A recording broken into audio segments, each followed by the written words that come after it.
Oke, hari ini kita mau belajar tentang cara membuat kutipan, paraphrase, dan meringkas dari buku-buku referensi yang dipakai.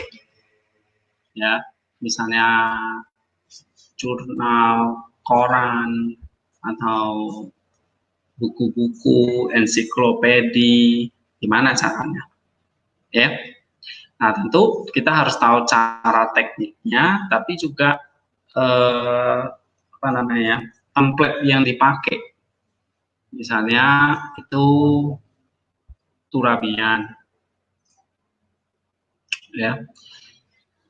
Nah, di sini tentang Turabian kan udah pernah saya kasih kan. Ada nggak buku ini Turabian versi ini 7, ya. Ini bisa dipakai. Cara ngutip buku gimana, ya. Atau kan saya pernah bagikan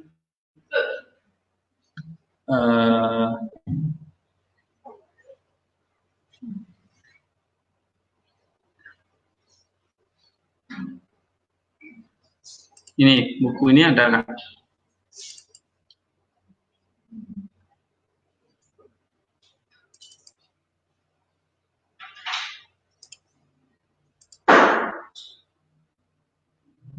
Ini panduan penulisan karya ilmiah. Lalu ini kan Turabian 7 yang kita pakai sekarang. Nah,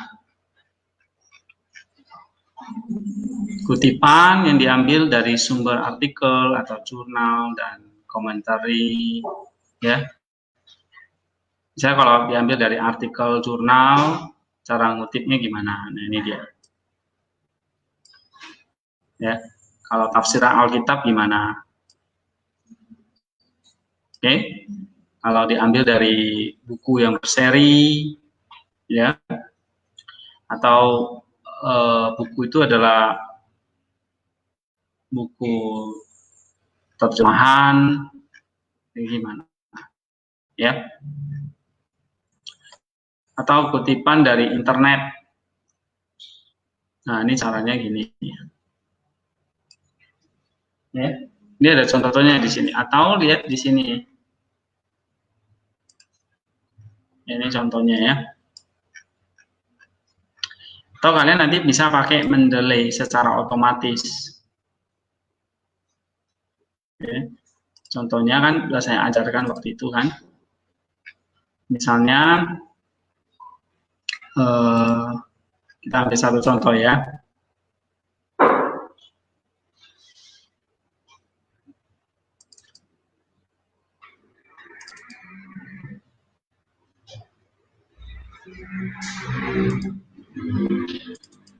Ya, contoh ini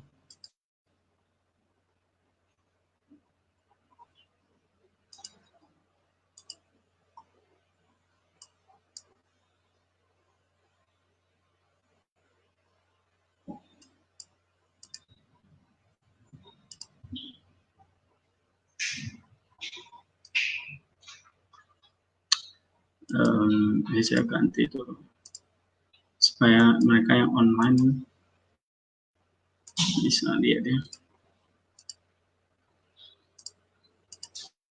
Nih, misalnya kan kita udah kutip ya.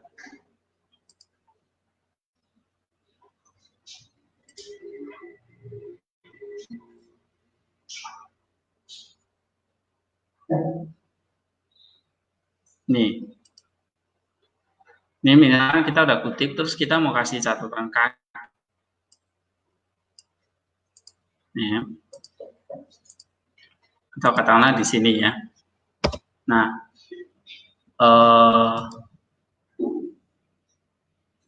kita lihat, kita pertama open Mendeley dulu. Nah,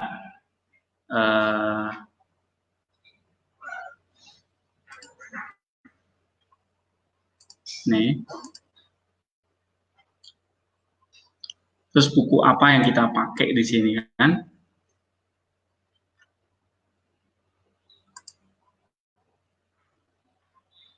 Atau kalian masukkan dulu bukunya, add file, add entry manually. Nah, ini misalnya kalau itu buku, masukkan judul bukunya di sini. Referensi yang kalian pakai gitu. Terus pengarangnya siapa, tahun terbit buku itu, ya, halaman, berapa halaman, kemudian kota terbit, ya, lalu kalau ada edisinya atau ada editornya, lalu penerbitnya misalnya Kalam Hidup, Momentum, gitu kan, oleh yang dalam negeri. Nah, terus di save, ya. Nanti kalian tinggal waktu mau pakai, atau kalian mau pakai ini, tinggal kalian klik di sini, oke, insert citation. Nah, go to Mendeley, ya. Lalu kalian tinggal pilih bukunya di sini. Nah, ini misalnya, ini ya, Handy, klik di sini kan, tadi udah diisi kan, namanya kan akan muncul di sini. Lalu nih Handy, tinggal di Cite. Nah, nanti akan muncul di bawah otomatis. Nih. Ya. Nah, kalian atur di sini Mendeley-nya adalah versi 8, Turabian 8 ya. Tapi kadang-kadang di jurnal itu juga minta versi apa dan sebagainya. Tapi biasanya versi 8. Atur di sini versi 8-nya. Kalau beda versi nanti beda lagi. Misalnya kalau di sini versi Chicago versi 17 ya. Maka nanti berubah ini. Misalnya di sini ya. Katakanlah misalnya di sini. Ini insert, go to Mendeley, ini yang Handy ya, Cite. Nah, ini versi Chicago, maka dia di dalam in-text ini. Oke, jadi kalau versinya full note punya,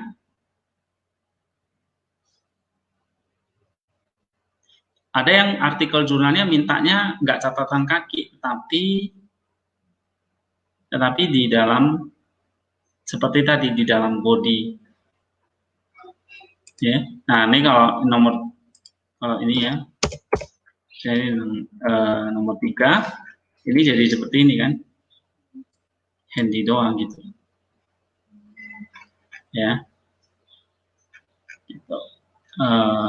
Kalau saya ganti stylenya, misalnya tadi ini Chicago, saya ganti American Sociological Association, gitu. Nanti misalnya yang ini ya. Nah, ini jadi di dalam teks nih. Oke. Nah, ada yang cuma gini doang. Jadi dia nggak ada di bawah catatan kaki seperti ini. Ya. Nah, kalian coba belajar pakai Mendeley. Yang lagi bikin artikel jurnal itu belajar pakai Mendeley, install ini. Terus setelah itu caranya adalah kalian misalnya udah kutip bukunya. Nah, langsung masukin di sini. Add file, ini otomatis. Tapi biasanya rada kacau nih. Lebih baik bukunya nih, daftar bukunya kan. Kalian rapi, masukkan dalam satu folder. Misalnya ini buku yang udah kalian kutip ini. Oke, ini jumlah bukunya ini. Sehingga jadikan satu folder buku-bukunya. Jangan bukunya acak kemana-mana. Kalau bukunya bentuk PDF gini, gampang. Tinggal kalian add ini. Saya contohnya ini. Dan di add kan, otomatis kan ini nanti muncul di sini. Mana ya? Nah ini. Oke. Tapi kadang-kadang nggak pas, kalian mesti ngeditnya itu di sini lagi.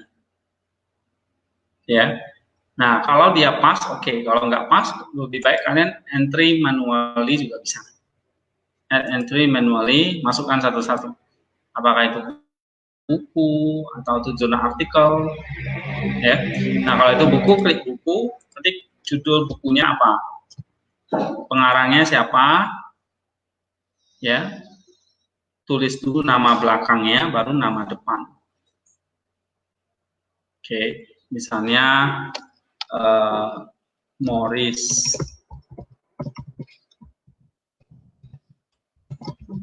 Leon, gitu. Leon Morris. Oke, tahun, misalnya buku itu tahun berapa? Bukunya berapa halaman? Misalnya 100 halaman. Abstrak nggak usah. City, kota terbit, ya. Lalu penerbit, biasanya gitu doang. Ini nggak usah nih, ISBN apa nggak usah. Lalu di save. Ya, nanti kalian tinggal pakai, misalnya ngutip buku itu, misalnya udah kalian ketik kan, sampai sini ya. Nah, ini kan yang kalian kutip kan, oke? Kasih catatan kaki, kalian kembali ke Mendeley ini, stylenya ubah. Kalau kita biasanya pakai Turabian 8 kan, ubah ke Turabian 8. Lalu kamu tinggal pencet insert citation. Oke, lalu kamu bisa search nih tadi siapa misalnya Henry. Di sini udah muncul kan? Kamu udah input soalnya buku-buku tadi kan? Oh, misalnya kalian kutip buku ini. Klik aja. Oke? Oke. Nah, otomatis dia akan berubah. Nih. Catatan kakinya dia udah buatin langsung. Versi Turabian 8. Jadi kalian udah nggak perlu lihat ini. Kalau ini kan manual. Ya kan? Nggak perlu, atau lihat contoh ini. Perlu lihat ini loh. Tapi oleh Mendeley itu menolong kita buat catatan kaki versi Turabian 8. Ini otomatis. Saya kalian kutip lagi di sini, ya kan? Nah, nih, anggaplah ini sapi, kalian kutip nih dari buku. Kalian kembali lagi ke Mendeley, ya, insert citation dulu, lalu cari atau go to Mendeley. Nah, kalian ini bukunya yang mana yang kalian kutip? Oke? Nah, misalnya buku ini, klik ini, cite. Nah, maka dia akan otomatis muncul di sisi bawah. Nih. The Fakos, Autonomous Economy, The Sense of Father, Levadia, Greece, Birth of the Democracy tahun 94 ini. Ini otomatis. Ya. Gitu. Kalau pakai yang Turabian 8. Tapi kalau diminta Turabian 9, Turabian 9 ini udah versi yang terbaru ya. Nanti beda lagi stylenya. Nah, jadinya ini. Flakos 1994. Ya, jadi di dalam teksnya. Jadi nggak pakai catatan kaki. Ya, kalau saya lebih suka yang sederhana gini loh. Nggak perlu panjang detail gitu ini. Tapi umumnya jurnal-jurnal STT di Indonesia itu masih pakai Turabian 8. Jadi pakai catatan kaki yang lengkap di bawah gini. Ya, jadi tergantung stylenya apa. Umumnya Turabian 8. Jadi jangan lupa set Turabian 8 di sini. Nah, itu pakai Mendeley untuk kalau kalian buat kutipan. Atau kalau kalian paraphrase. atau kalian meringkas sesuatu. Ya. Nah, misalnya contohnya gini. Ini ada satu tulisan di sini, katakanlah. Ini.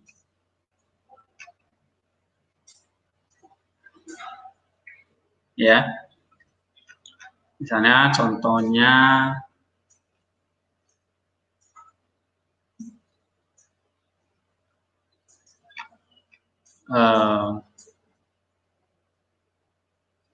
nih, nepsis atau keberjagaan batin erat kaitannya dengan keheningan. Keheningan adalah keberjagaan batin atau nus. Oke?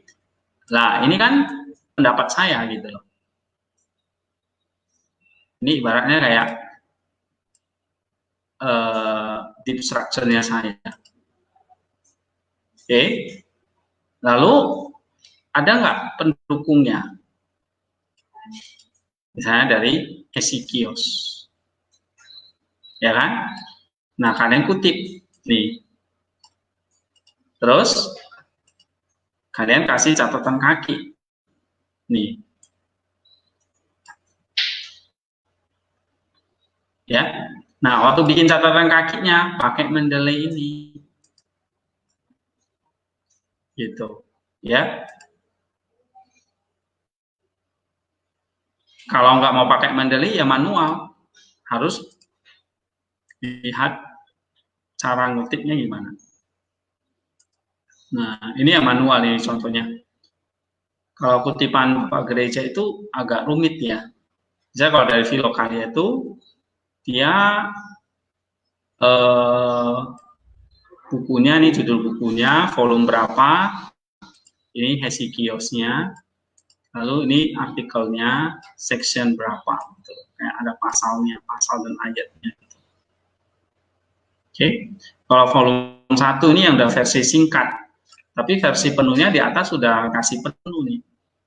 Versi penuhnya ini dia. Filokalia volume 1 dikompilasi oleh, dan ini terjemahan siapa. Nah, kalau buku terjemahan ditulis ya, terjemahan siapa, baru kota terbit, penerbit, tahun terbit.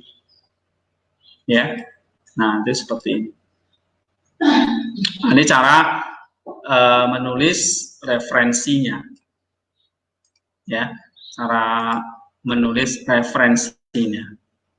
Nah, sekarang kita mau belajar gimana cara kita tuh mengutip dan memparaphrase. Apa itu? Dan ringkas. Jadi waktu kita membuat kutipan atau citasi, ya, istilah ilmiah itu citasi, citation atau citasi, atau referencing, mengutip, itu ada 3 cara. Ya, cara pertama adalah direct quote atau mengutip langsung. Yang kedua, paraphrase, membahasakan ulang, kalau itu istilahnya. Kalian baca, terus kalian pakai bahasa kalian, membahasakan ulang. Tapi tidak di luar makna atau konteks gitu ya. Lalu bisa juga dengan teknik ketiga, meringkas, summary. Nah, apa itu 3 cara ini? Nah, kita bahas sekarang. Kutipan langsung atau direct quotation itu berarti kita mengutip persis kata per kata. Misalnya kayak gini tadi. Nah, nih. Ya, nih. Kalau dia lebih dari 5 baris, maka jadikan blok. Kalau kutipannya lebih dari 5 baris. Kalau cuma 2 baris, 1 baris itu di dalam teks. Ya. Jadi kutip persis kata per kata, jangan diterjemahkan. Kalau itu Inggris ya Inggris. Oke. Lalu biasanya pendek. Ya. Ditulis dengan menggunakan tanda kutip. Nah, jadi kalau dalam teks dia tanda kutip. Tapi kalau sudah bentuk blok ini, dia tidak perlu tanda kutip. And then menyebutkan sumber asli. disertai dengan informasi mengenai halamannya atau webnya, ya. Jadi disertai dengan ini sumbernya. Kalau dia versi catatan kaki, ya dia lengkap gini. Oke, tapi ada yang versinya pendek kan? Versi pendek itu, versi in body itu misalnya, saya pernah kasih contoh kan.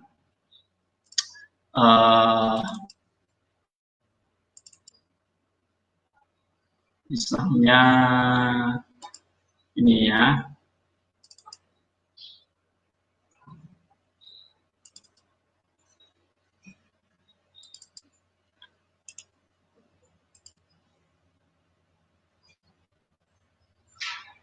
Ini kan versi, nah ini versi yang in tadi. Misalnya nih, saya ngomong, di dalam paper ini penulis akan mengungkapkan bahwa teks kitab suci atau kitab yang kita percaya sebagai firman Allah, 2 Timotius 3:15-17, sebetulnya mengandung 4 lapisan makna yang akan menuntun para pembaca kepada Kristus dan keselamatan, sehingga menjadi serupa dengan Kristus atau mencapai kekudusan hidup. Nah, lalu di sini ada kata Eugene J. Pentuk, 2014. Jadi nggak pakai catatan kaki, tapi referensinya dari buku karangan Eugene J. Pentuk tahun 2014. Ini buku apa ini? Tinggal lihat di bawah referensinya. Nah, harus ada muncul di sini. Pentuk mana nih? Nih. Eugene J. 2014. Ini ya. Oke, ini pakai apa style ya?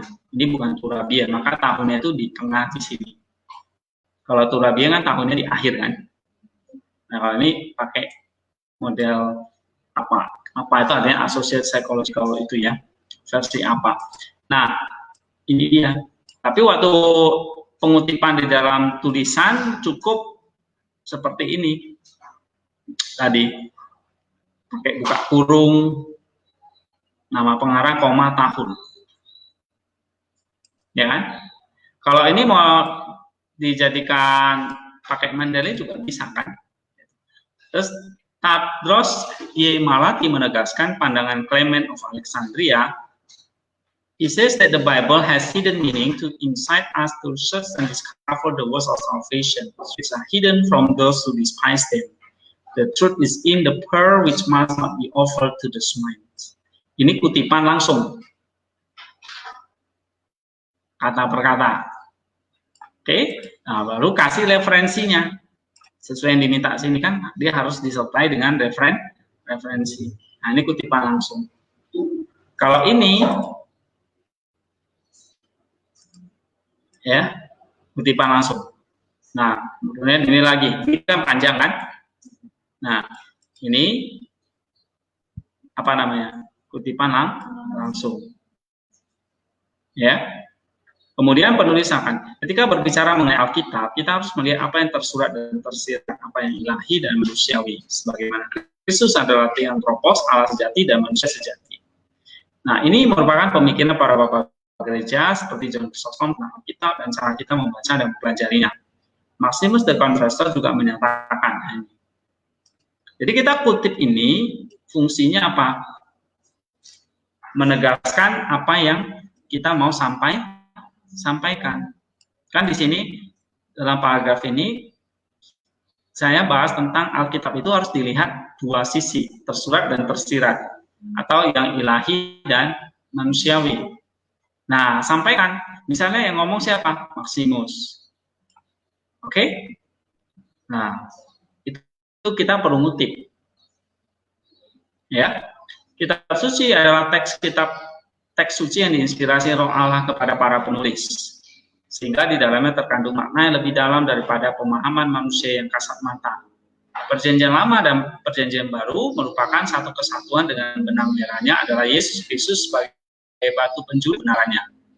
Pembacaan dan penafsiran kitab suci haruslah menuntun kita kepada keselamatan di dalam Kristus. 2 Timotius, jadi kalau Alkitab itu disingkat gitu aja ya, 2 Timotius 3:15, dan mendatangkan kesalehan dan kebajikan. Ini saya pernah share di grup. Ini bisa jadi salah satu contoh kalian bikin paper atau bikin jurnal nanti, ya. Ini contoh jurnal nih. Melalui presaposisi demikian, maka menurut Origen ada 3 prinsip atau lapisan makna yang perlu kita pahami ketika kita membaca dan mempelajari Alkitab. Origen berpendapat, nih bla bla bla bla, dari buku apa ini? Malati mengutip Origen, sekian. Jadi ada 3 lapisan makna, teoria, historia, dan moral. Menurut Clement of Alexandria, ini dibedakan menjadi 4 lapisan. Nah, ini lagi kutipan bukunya ini semua. Begitu juga John Cassian. Buku apa yang dikutip? Pentateuch. Ya, lapisan pertama adalah literal dan 3 lapisan spiritual, yaitu alegori, tropologi, dan analogi. Jadi 4 lapis itu bisa dibagi 2 bagian. 1 literal, 1 lagi spiritual. Spiritualnya dibagi 3. Alegori itu berarti semantik kontennya, tropologi ini berarti moralnya, analogi berarti pengurusannya. Jadi Alkitab itu ada teksnya dan ada sesuatu di balik teks itu. Teksnya berarti yang literal. Di balik yang literal itu ada yang namanya spiritual. Seperti kita punya tubuh, tapi di dalam tubuh ada roh atau jiwa. Nah, sama, ada literal dan spiritual. Spiritualnya ada bentuk alegori, tropologi itu moralnya, dan analogi itu pengudusannya. Kamu kutip yang mengatakan ini siapa? Oke, nah itu fungsi dari kutipan langsung, ya. Nah, kan paraphrase itu artinya membahasakan kalimat orang lain menjadi kata-katamu sendiri. Contoh misalnya ini, ya, ini John McBookie kan ngomong gini kan, panjang kan? Ini kutipan langsung, oke? Tapi kamu bisa membuat itu jadi satu bahasamu sendiri. Contoh ya, misalnya kita mesti latihan nih. Saya pilih kalimat yang pendek lah ya. Nih misalnya nih. He says that the Bible has hidden meaning to incite us to search and discover the words of salvation, which are hidden from those who despise them. The truth is in the earth which must not be offered to the swines. Ini kata Clement. Ya, Clement itu mengatakan Alkitab itu memiliki makna tersembunyi yang mendorong kita untuk mencari dan menemukan kata-kata keselamatan di dalamnya. Yang kita nggak akan temukan kalau kita mengabaikannya. Kebenarannya adalah ada mutiara di dalamnya yang kita tidak bisa berikan kepada babi. Nah, itu dia bilang. Nah, ini kan kutip langsung. Nah, sekarang kalian coba paraphrase. Bahasakan ulang. Gimana? Nah, kalau saya kan mengatakan gitu. Alkitab memiliki makna yang tersembunyi yang apa? Yang harus kita cari apa makna yang tersembunyi itu. Sehingga ketika kita menemukannya, kita menemukan keselamatan. Oke? Nah, itu kata siapa? Clement. Jadi saya nggak perlu kutip langsung, saya bisa paraphrase. Oke? Misalnya, kalian mau mengutip tulisan saya nih. Tulisan saya, judul artikelnya ini ya. Ini ya. 4 lapisan makna ini. Terus kalian mau kutip nih. Misalnya kalian mau mengutip tentang nih. Ini kan artikel saya. Terus kalian tertarik mau mengutip bagian itu. Ketika berbicara mengenai Alkitab, kita harus melihat apa yang tersurat dan tersirat, apa yang ilahi dan manusiawi. Sebagaimana Kristus adalah Theotropos, Allah sejati dan manusia sejati, ini adalah pemikiran para bapak gereja seperti John Chrysostom tentang Alkitab dan cara kita membaca dan mempelajarinya. Nah, kalau kalian kutip langsung gampang sih ya, tinggal di copy, ya kan? Pindahin. Tapi kalau pakai paraphrase itu jauh lebih bagus. Kenapa? Karena kadang-kadang kalau kita kebanyakan kutip langsung ini, itu nanti terdeteksi oleh sistem yang namanya Turnitin lah atau plagiarism checker. Itu bisa ketahuan. Kalau lebih dari 20-25% itu kita disuruh ngulangi, disuruh paraphrase.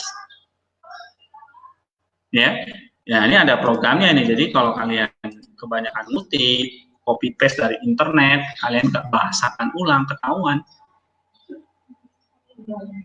Gitu. Ya. Nah, di sini ini kan ada program namanya plagiarism checker. Saya buka.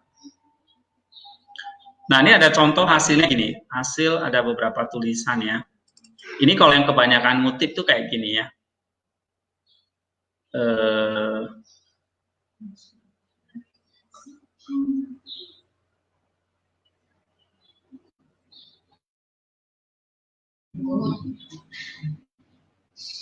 Jadi yang paling banyak itu India dan Indonesia.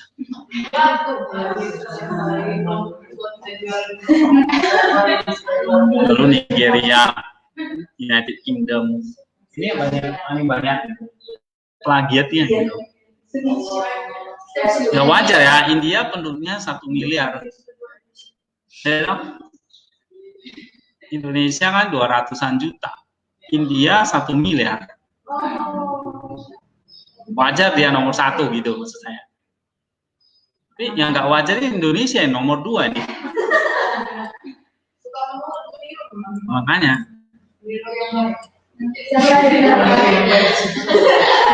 Ya, nah ini satu contoh misalnya saya ada satu paper.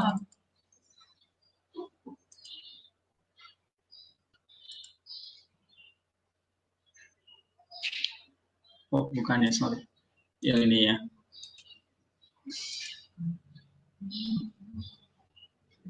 Nah, ini hasil plagiarism checker yang ini jadi ya.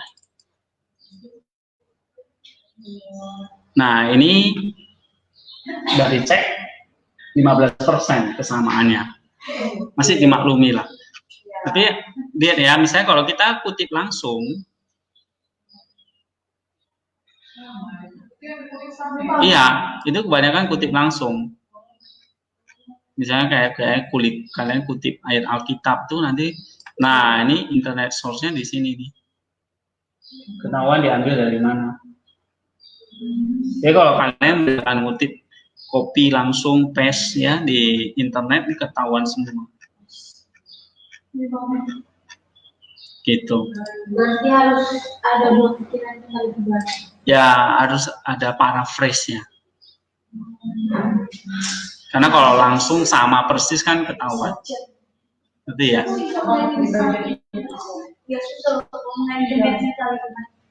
Mau gampang makan kerupuk. Oke, lalu misalnya contoh lagi. Nih. Nah ini 26% ini tambah. Iya. Jadi ada 2.000 lebih kata yang plagiarize dia deteksi dari 8.000 sekian. Jadi 26%. Kenapa? Ini karena saya banyak kutip langsung. Misalnya ya, nah ini yang kuning-kuning ini loh. Oke, nah ini misalnya. Kalistos menjelaskan the soul is bla bla bla bla. Ini kan kutip langsung nih. Nih ya. Jadi langsung terdeteksi nih. Saya harus paraphrase ini, ganti ini. Gitu. Ya. Nah, ini contohnya. Nah, ini contohnya gini. Nah, ketahuan oleh nih diambil sumber-sumbernya nih.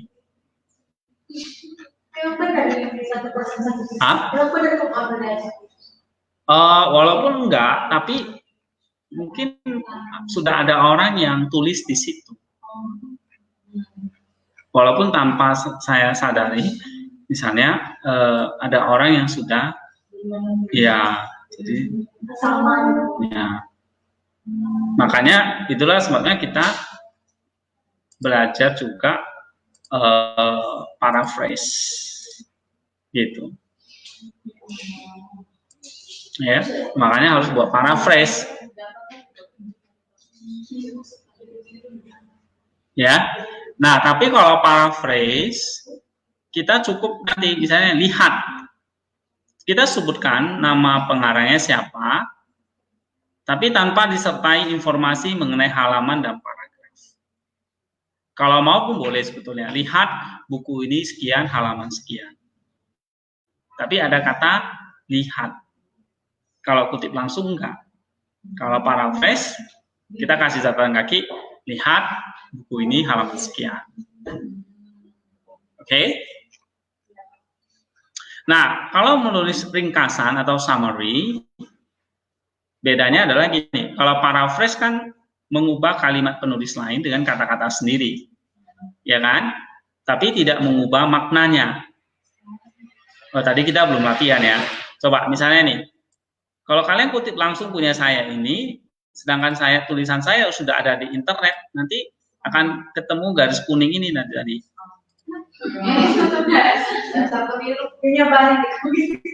Boleh, cuma nggak boleh lewat 20% kadang-kadang.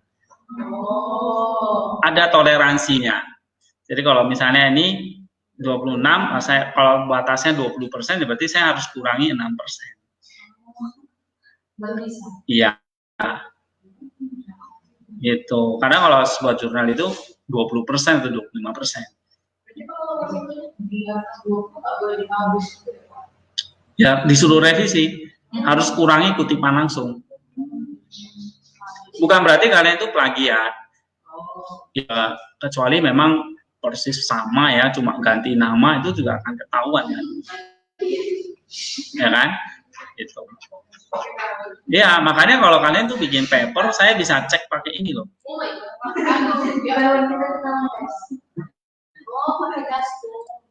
Ya, saya bisa cek pakai ini. Jadi tinggal load dokumen, misalnya dokumen kalian nih, ya, open, terus kan contoh, ya. Nah, saya nanti paper kalian nih, ya, kumpulin ke saya. Ya, saya tinggal cek. Jadi kalau kalian cuma ngopi punya orang, bakal akan ketahuan. Gitu ya. Jadi ini sudah ada alat namanya plagiarism checker. Nih, jadi hati-hati kalian. Saya tinggal cek load dokumen, and then saya pilih artikel kalian nih, kan udah kumpul misalnya, saya klik, open, udah jalan. Tinggal saya start, udah dia cek sendiri tuh. Nanti hasilnya kayak gini. Nih, hasilnya ketahuan nih, 26% sama. Oke. Jadi kalau misalnya itu paper, oke lah, di sini tidak boleh lewat dari 25%. Atau ya gitu. Kalau jurnal ada hanya boleh 20 bahkan. Ada yang 15 bahkan. Ya, jadi tergantung jurnalnya. Ya, normally biasanya sih 20-30% itu masih boleh. Ya kayak gini 26% ya sebetulnya masih oke. Ada yang ya misalnya kalau dia syaratnya 25 ya harus kurangi lagi 1%. Atau di bawah 20 bahkan lebih bagus. Jadi kalau ini kan medium plagiarism, berarti medium. Tapi kalau misalnya 50%, 60%, lah, ini ada satu paper ya, yang kalau kebanyakan kutip langsung tuh hasilnya tuh seperti ini memang. Misalnya,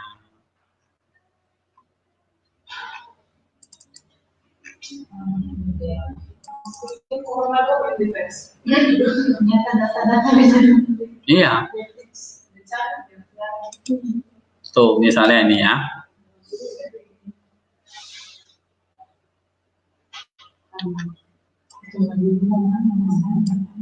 Oh, bukan ini.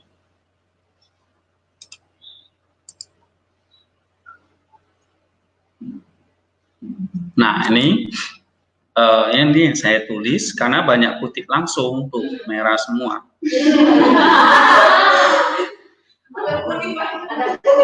Ya, hasilnya 60%. 58% dari internet. Iya, jadi kalau kalian tuh banyakkan dari internet, ketahuan. 22% dari student papers, 9% dari publication. Jadi 58% dari internet.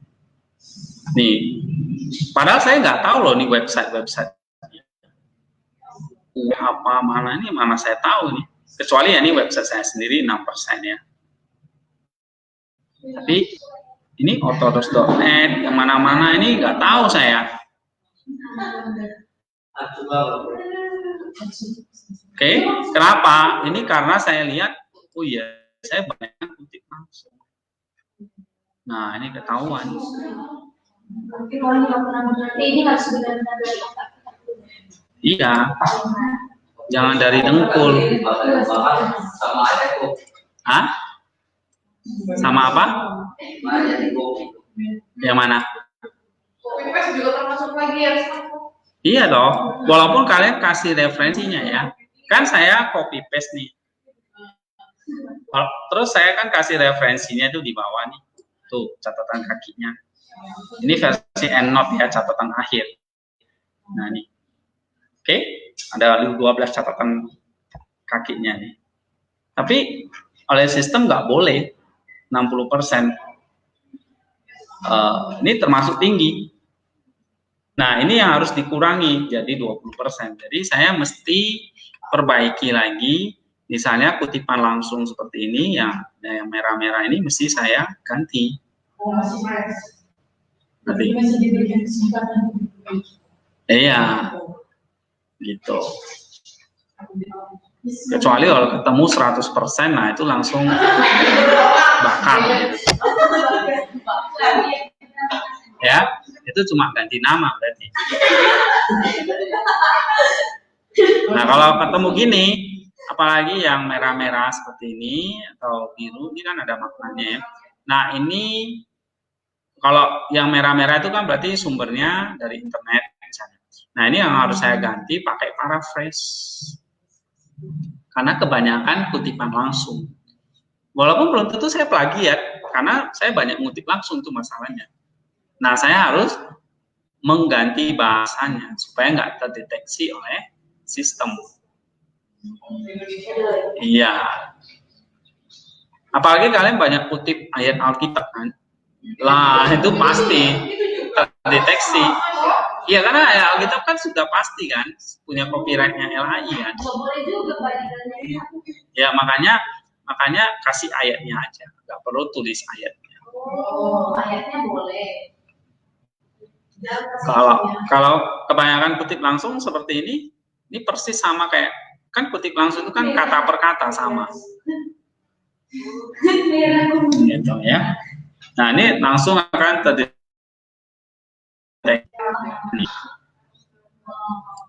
Oke. Nah, makanya harus buat paraphrase ya. Atau yang ketiga, teknik ketiga adalah summary. Jadi mengubah kalimat penulis lain dengan kata-kata sendiri, namun lebih bersifat umum, general. Jadi ringkas ini bukan pengertian meringkas satu buku, bukan. Ringkas itu bisa satu misalnya ini. Sebenarnya mirip ya. Kalau ini diringkas gimana? tentu akan lebih padat ketimbang paraphrase.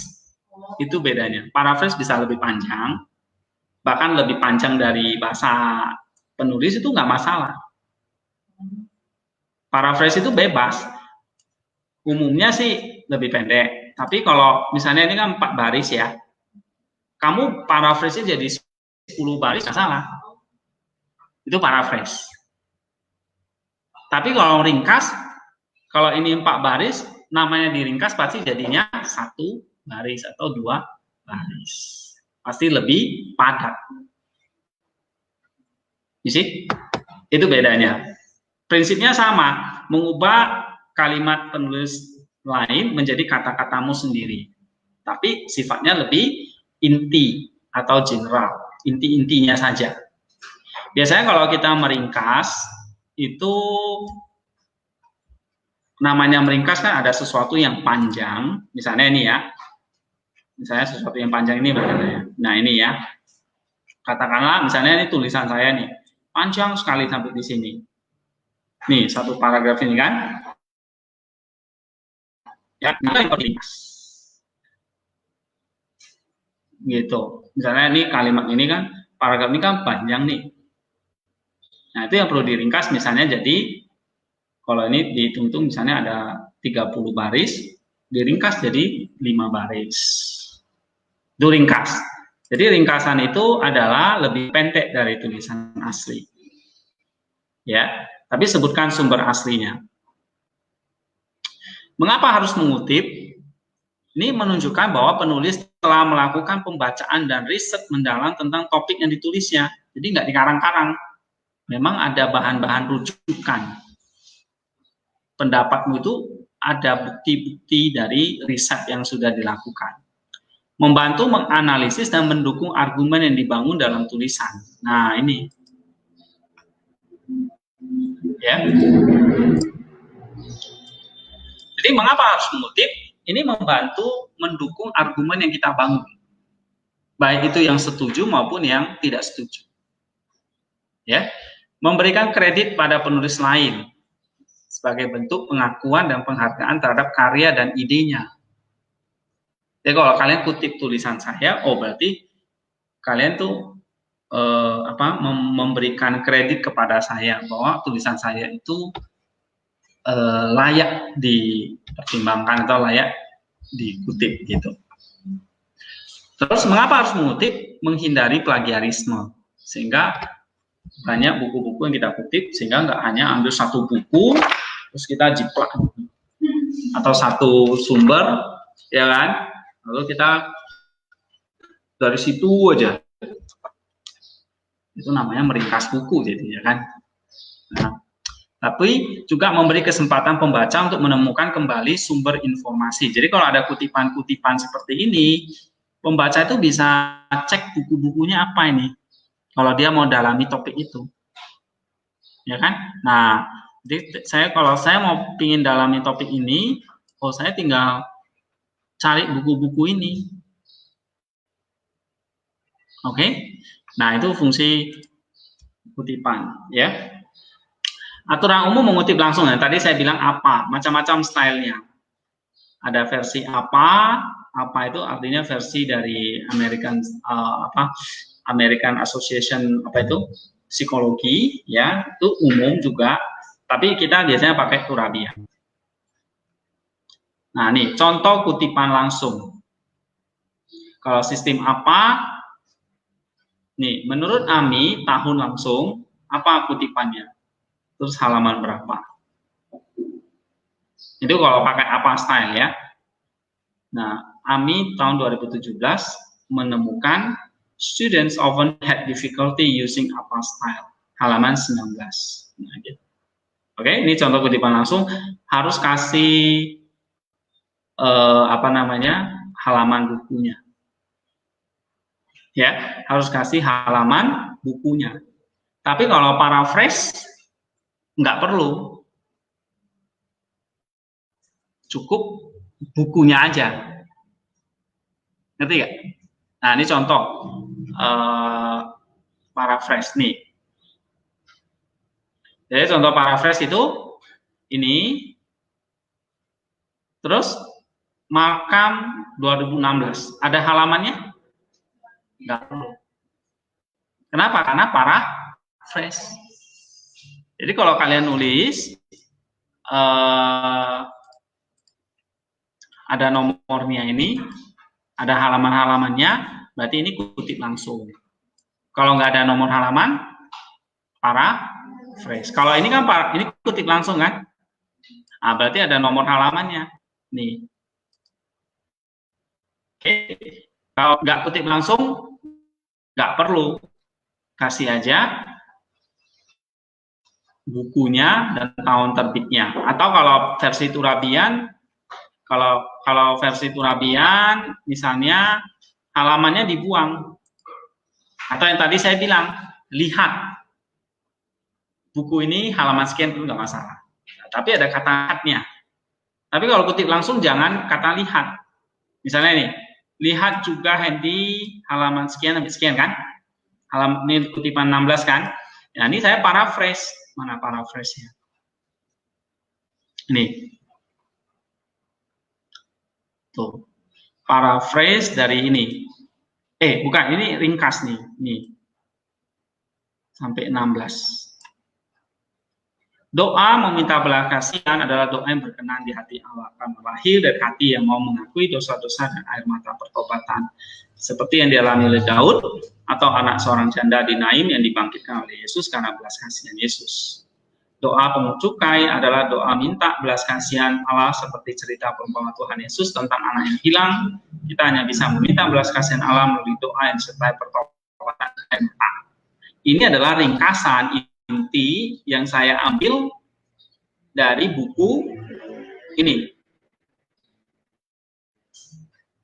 Oke, halaman sekian sampai sekian. Tapi ada kata lihat. You see? Nah, itu berarti diringkas. Nah, kalau kutipan langsung seperti ini. 17, lalu ada halamannya. Misalnya halamannya section 10. You see? Nah, itu bedanya ya. Nah, ini contoh paraphrase. Kalau di sini contohnya cuma buku tahun. Nah, kalau kutipan langsung ada halaman 19. Page 19, ya kan? Gitu. Ya. Nah, ini contoh kutipan langsung. Lalu mengutip dari sumber jika tidak dapat menemukan sumber pertama, penulis diperbolehkan untuk menggunakan kutipan dalam kutipan. Contoh, misalnya kutipan dalam kutipan itu seperti ini.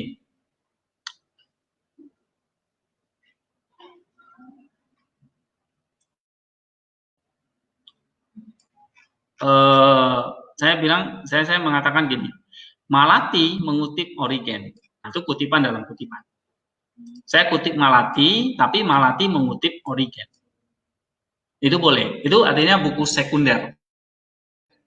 Harusnya kan saya langsung kutip bukunya Origen kan, ya kan? Tapi saya nggak ketemu nih bukunya Origen, ketemunya buku Malati. Maka saya harus ngomong, Malati mengutip Origen.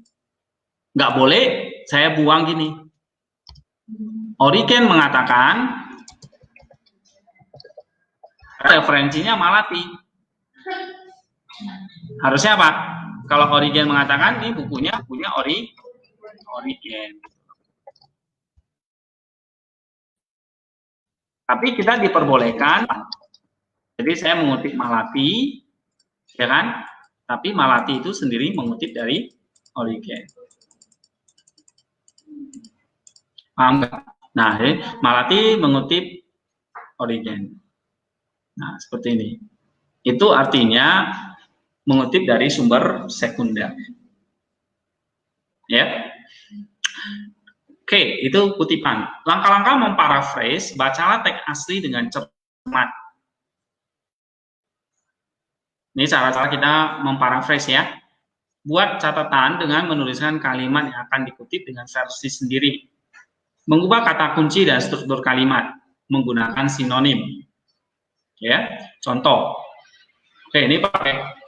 Ya, ini contoh kalimat aslinya nih. Some researchers have experienced negative reaction when publishing social media data without proper protection to subjects. Oke? Ya, ini kalimat asli dari buku Manhammer dan Hull ini. Kemudian diparaphrase oleh pengarangnya jadi kayak gini. It has been argued that some researchers have given less attention to data protection and ethical issue of human participants. Oke? Nah, ini paraphrase-nya. Ya. Ini bahasa Inggris lah. Coba misalnya paraphrase yang Indonesia aja. Katakanlah misalnya, coba contoh ya. Ini kalimat ini misalnya. Ketika kita berbicara mengenai Alkitab, kita harus melihat apa yang tersurat dan tersirat, apa yang ilahi dan manusia. Sebenarnya Kristus adalah Theanthropos, Allah sejati dan manusia sejati. Nah, coba kalian paraphrase. Bahasakan ulang.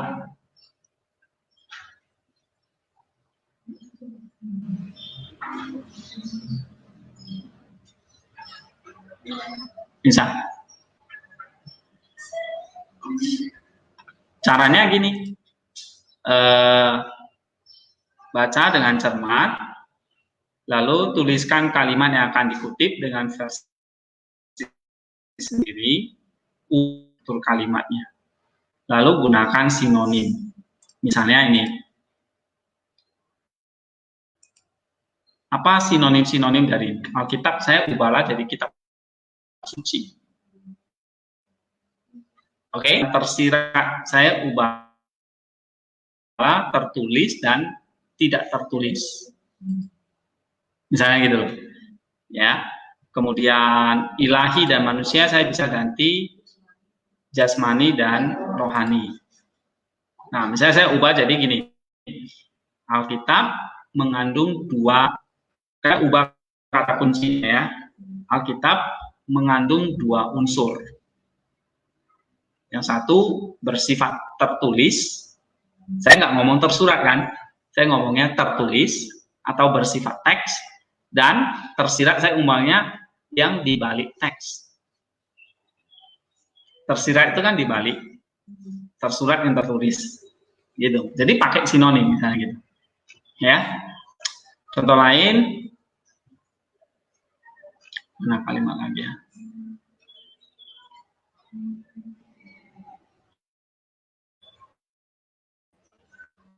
Nah, ini misalnya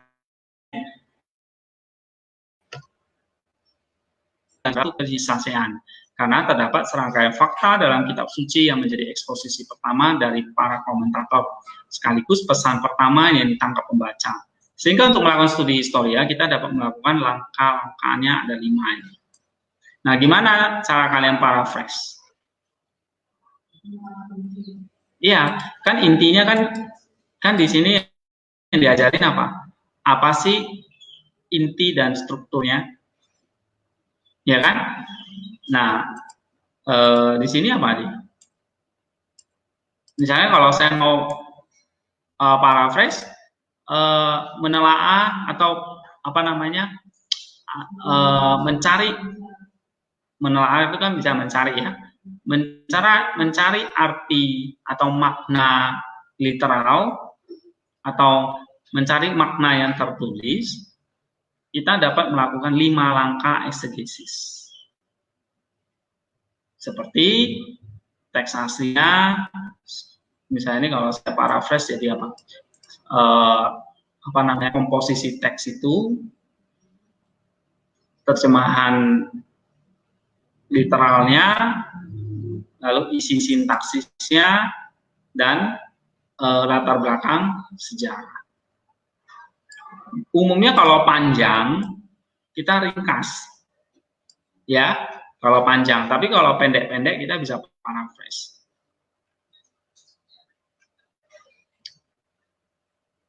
Jadi misalnya coba.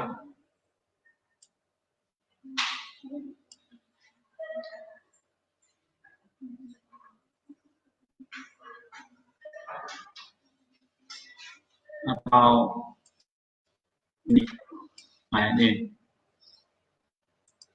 Kristus adalah satu-satunya yang dapat menyingkap tabir dan mengizinkan para pendengar hukum untuk memahami arti akhirnya.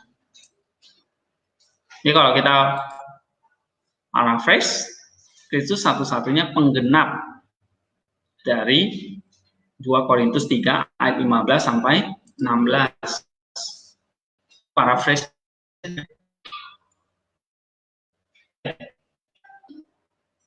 Atau ini misalnya nih. Nih. Coba gimana paraphrase? Keheningan adalah kebajikan dari keberjagaan batin untuk menangkal segala pikiran jahat muncul dari dalam hati, dan dengan demikian kita selalu ada di dalam Allah. Keheningan adalah kebajikan dari keberjagaan batin untuk menangkal segala pikiran jahat. Nah, kalau saya akan ubah. Keheningan adalah cara untuk menangkal segala pikiran jahat dengan cara menjaga hati. Ya kan? Jadi kalimatnya itu diubah dengan bahasa sendiri. Oke, itu intinya. Contoh ringkas sama contohnya. Oke, nah ini minggu depan kita mau pelajari ini bagaimana mengintegrasikan kutipan, paraphrase, ringkasan dalam sebuah paragraf. Nah, kita akan belajar gimana nih menulis paragraf yang di dalamnya ada, pernah saya ajarkan, ide utama, kemudian ide-ide pendukungnya adalah dari kutipan atau ringkasan atau paraphrase. Sehingga satu paragraf itu benar-benar paragraf yang benar. Yang artinya strukturnya mudah dimengerti, ilmiah, runtut. Ya, nah ini cara-cara membuat paragraf yang baik. Ini contohnya. Jadi contohnya ada topik, kalimat intinya, lalu ada evidence-nya, lalu ada analisisnya, lalu ada kesimpulannya. Nah ini yang penting kita pelajari. Atau ada topik, evidence itu berarti dari kutipan, lalu ada analisis, ada argumen kalian. Nah itu bangun sebuah paragraf yang baik. Nah, minggu depan kita akan dalami ini. Tapi kalian sudah pernah pelajari ya dari saya bagaimana menggunakan kutipan langsung dan paraphrase dalam sebuah paragraf. Ya, nah ini contohnya. Jadi dalam paragraf itu ada kalimat inti apa yang diomongin. Misalnya ini. Ada kalimat intinya. Oke, ada kalimat intinya. Ini kalimat intinya, bahwa Alkitab itu bersifat tersurat dan tersirat. Lalu ada evidence-nya, ini Maximus. Oke, lalu setelah evidence ada analisismu dan kesimpulanmu. Nah, analisisku ini adalah ini. Sehingga kalau Alkitab itu bersifat ilahi dan manusiawi, tersurat dan tersirat, maka analisis saya bahwa di dalam Alkitab itu akan menuntun kita kepada keselamatan di dalam Kristus. Itu analisis saya. Oke? Atau misalnya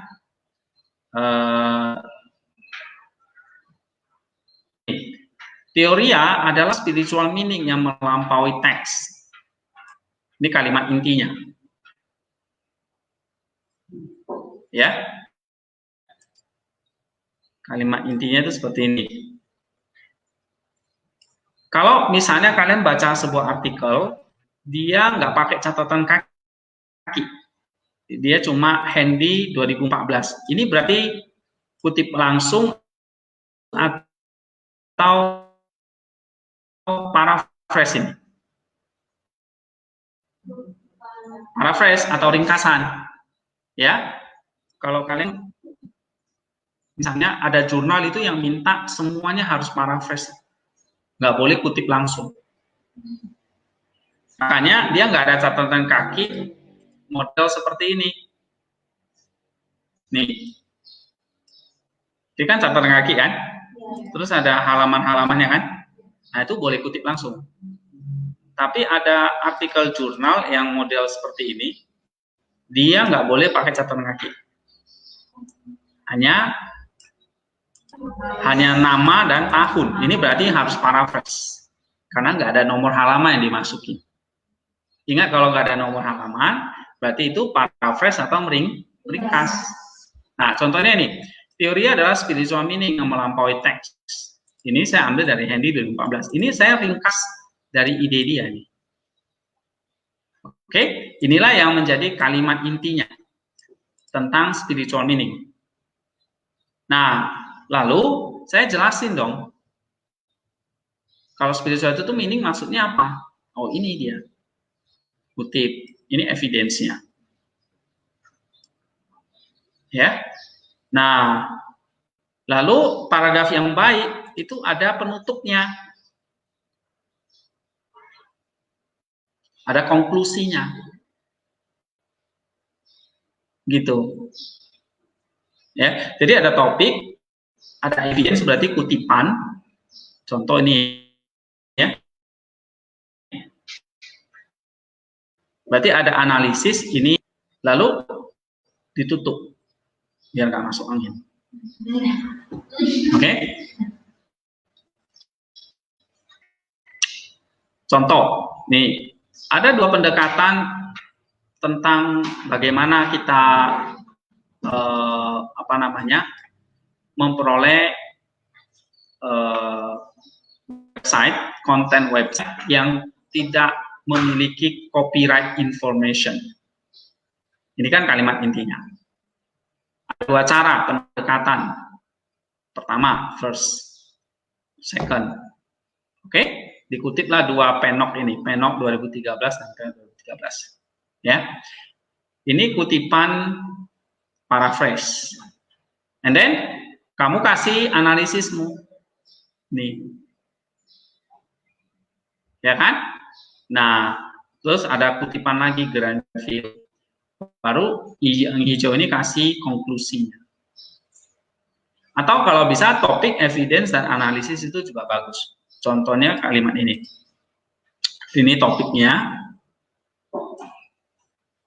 Evidence-nya ini. Kalau spiritual meaning itu berarti apa? Spiritual meaning itu ini dia. Semua di sini. Care, Handy di sini. Ya kan? Nah, analisisnya ini sehingga bla bla bla bla bla ini. Gitu. Ya. Nah, itu contoh paragraf yang bagus. Satu ide utama tapi dikembangkan. Nah, ini yang saya ingin kalian tuh pelajari. Ya, minggu depan nanti saya ingin kayak seniman, Reni, siapa lagi? Ya, Leti sama Francisca. Coba kasih contoh. Oke, kan kalian sekarang ngerjakan isinya kan? Fokus isinya dulu. Baru nanti kerjakan, baru balik lagi ke pendahuluan. Oke? Nah, isinya nanti yang mau saya cek minggu depan tentang apa namanya? Kontennya. Kontennya berarti itu paraphrase-nya gimana? Kutip langsungnya gimana? Ya, lalu paragraf yang saya mau lihat. Nah, nanti kita koreksi kalau ada salah. Dan biasanya banyak salahnya. Oke? Unsur-unsur sebuah paragraf itu tadi. Perhatikan kalimat topiknya, ide utama dan poin yang disampaikan dalam sebuah paragraf, kalimat pendukungnya kan, supporting details, kalimat untuk membantu menjelaskan ide dan mengembangkan paragraf, ada analisis kalian atau pendapat kalian dari apa yang kalian kutip, lalu kesimpulan, kalimat pendukungnya. Nah, nanti coba masing-masing presentasi satu paragraf dari apa yang kalian tulis. Sekaligus saya lihat cara ngutip langsungnya, paraphrase atau meringkas. Lalu referensinya Benar nggak? Pakai Mendeley. Karena kita pakai sistem catatan kaki. Bukan ini ya. Jangan ikut yang ini. Ya. Kita masih ikut sistem catatan kaki ini. Ya. Jadi ada dua versi. Versi catatan kaki atau versi yang di dalam teks ini. Dalam teks ini berarti semua harus paraphrase. Tapi untuk syarat paper kalian, jurnal ini, pakai yang ini aja, catatan kaki dulu. Jadi boleh kutip langsung. Tapi juga paraphrase. Atau belajar paraphrase dulu. Ya, dua teknik. Kutip langsung, paraphrase. Tapi buatlah dalam satu paragraf dulu. Nah, dalam satu paragraf itu harus ada unsur-unsurnya, kalimat ide utamanya apa, kalimat pendukungnya apa. Kalimat pendukung itu berarti kutipan-kutipannya. Lalu ada analisis kalian, dan kalau ada kesimpulan atau kalimat penutupnya. Ya, contohnya ini. Nah, ini contohnya ini. Nanti saya bagiin PDF-nya. Saya kira saya udah saya kasih ya. Nah, ini contohnya ini. Nah, ini nanti minggu depan kalian presentasi ini analisis paragraf. Ya. Nanti ini kan kita analisis paragrafnya. Pokoknya 4 unsur atau 3. Ya, topik sentence, supporting details, analisis, konklusi. Atau minimal 3. Ya, topik, evidence, analisis. Gak ada penutup, gak apa-apa. Yang penting harus ada analisis. Oke. Nah, makanya di sini ya, bagaimana menanamkan integritas akademik. Salah satunya adalah kita harus punya kesadaran, kejujuran, kesadaran akademik ya lewat nanti tes ini. Gitu. Ya. Ya, selain memang kita juga menyediakan apa ya? Perpustakaan gitu. Ya. Ada apa namanya informasi yang bisa diakses, jadi nggak kekurangan bahan, ya. Lalu diajarinlah workshop gratis, ya kayak saya ajarin kalian, oke. Tapi kalian juga mempelajari student handbook, jadi buku panduan ini, buku panduan mahasiswa di awal perkuliahan. Kalau plagiarisme langsung masuk neraka. Ya, neraka di dalam kelas, ditelanjangi, dipukul, apa lagi, dihina. Oke. Tapi yang paling penting dari semua itu kesadaran dan kejujuran. Nah, tapi seringkali kita mesti ngerti ya, yang namanya plagiarisme itu nggak cuma copy paste Ctrl C ya, tapi juga kalian remix, campur jadi satu, tapi kalian nggak kasih sourcesnya, nggak kasih kayak gini loh. Handy 2014 misalnya gitu. Banyak itu yang saya temukan kalian waktu kalian presentasi hari Senin kemarin. Saya tahu itu tulisan siapa, dari buku mana gitu. Apalagi yang bahas nepsis gitu kan. Oke. Nah, itu nggak boleh. Harus dikasih referensi ya. Nah, itu karena remix ini namanya. Jadi di remix macam-macam nih plagiarisme spektrum. Nah, bagaimana tugas kita? Edukasi. Jangan-jangan bukan mahasiswa, dosen juga. Saya lagi lupa.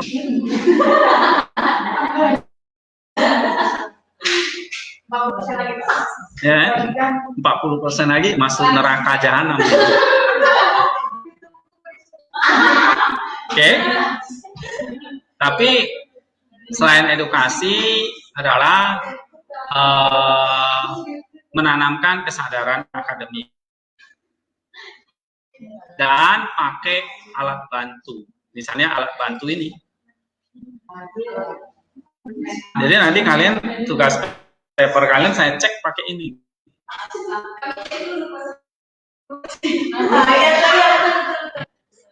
Ya, nanti saya kasih filenya, kalian bisa cek sendiri.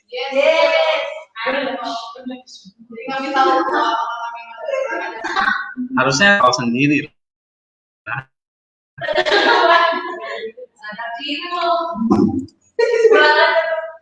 Oke. Mari kita selesai. Soalnya ada yang